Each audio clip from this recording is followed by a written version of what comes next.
सौरशक्ति चालित हेबो ओडिशा विधानसभा छात उपर लागिबो सोलार सिस्टम। बाचस्पति सूर्य नारायण पात्र अध्यक्षतार बसिथिबा बैठक में एने निष्पत्ति निया जायछि। प्लांट छातर वर्ग अनुसार 90 किलोवाटर पैनेल लागिबो। एथुरु वार्षिक 1,18,000 यूनिट संचय हेबो।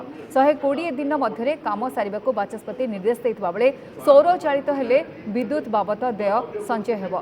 बैठक में ओरेडा अधिकारी उपस्थित थिले। आसंता सेप्टेम्बर शेष सुधा सौरशक्ति चालित हेबो बोली ओरेडा कहिछि। 35 लाख टंकार प्रकल्प पई शांति एसोसिएट को मिली यही काम।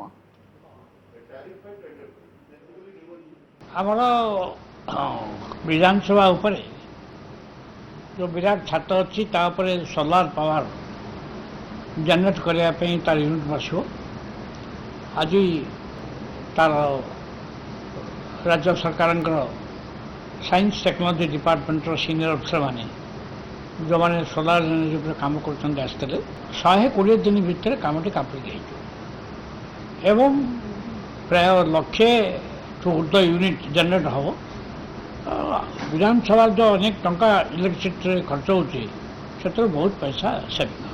এটা গোটে সোলার পাওয়ার প্লান্ট এবং এসএমবি रो रूफटॉप रे हवा आगे सैंक्शन होइছিল এবং यार एस्टिमेट सर्वे इत्यादि करिकिना तर एस्टिमेट भी करा है जाइଥିଲା।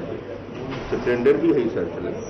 अभी का हम वर्क ऑर्डर दबा स्टेज रे थिलु। आज स्पीकर टाकी रिव्यू करिया में कोन कोन हैला एठी 90 किलोवाट लागिवो। जदियो यार रिक्वायरमेंट 90 किलोवाट रो बेसी किंतु रूफटॉप रो जति की जगह अछि से स्पेस कंस्ट्रेंट जो मैक्सिमम 90 किलोवाट लगे।